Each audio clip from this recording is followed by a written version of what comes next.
इस क्वेश्चन में हमें दिया हुआ है if 3 plus iota sine theta upon 4 minus iota cos theta where theta belongs to 0 to 2 pi is a real number then an argument of sine theta plus iota cos theta आपको find करना है।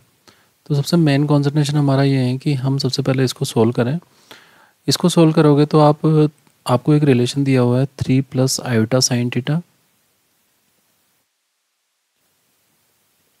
And denominator में आपको दिया हुआ है 4 minus iota cos theta.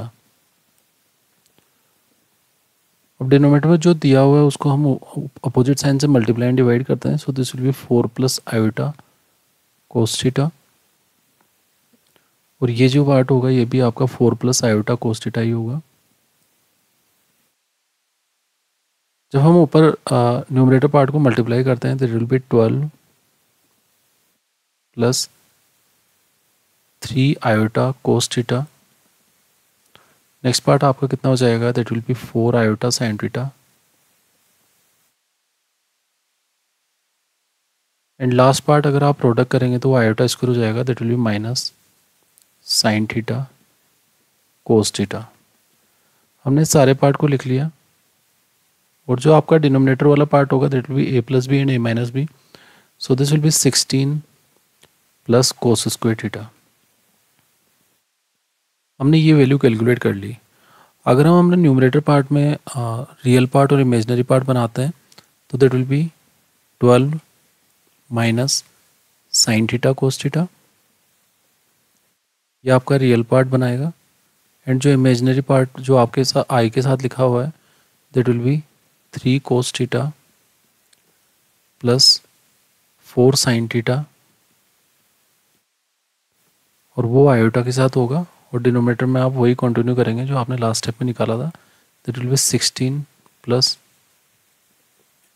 कोस square theta. अब हमें दिया हुआ है कि ये जो भी पार्ट है ना ये रिप्रेजेंट कर रहा है एक रियल नंबर को। अगर वो रियल नंबर को रिप्रेजेंट कर रहा है तो 100% जो इसका इमेजिनरी पार्ट होगा वो क्या होगा, 0। तो इसका मतलब हम ले सकते हैं कि 3 कोस थीटा की जो वैल्यू होगी वो इक्वल्स टू क्या होगी, या फिर 3 कोस थीटा प्लस जो आपका 4 साइन थीटा होगा that will be equals to 0। तो हम ये बोल सकते हैं कि जो कोस थीटा की वैल्यू होगी that will be -4/3 sine theta. हमने ये वैल्यू कैलकुलेट करके यहाँ पे लिख ली। अब हम क्वेश्चन में चलते हैं, हमें फाइंड क्या करना है। आपको निकालना है sign theta plus iota cos theta का आर्गूमेंट। आर्गूमेंट निकालने के लिए आप यही करते हैं कि आर्गूमेंट ऑफ जो भी ये कॉम्प्लेक्स नंबर होगा z, इसको z ले लीजिए, that will B tan inverse. अभी हम थीटा निकाल लेते हैं एक बार। तो थीटा की वैल्यू कितनी होगी, theta will be tan inverse y/x। अगर y/x निकालोगे तो आपको पता है यहाँ पे आपके पास कोस थीटा है, एंड डिनोमिनेटर में आपके पास कितना है, that will B sine theta.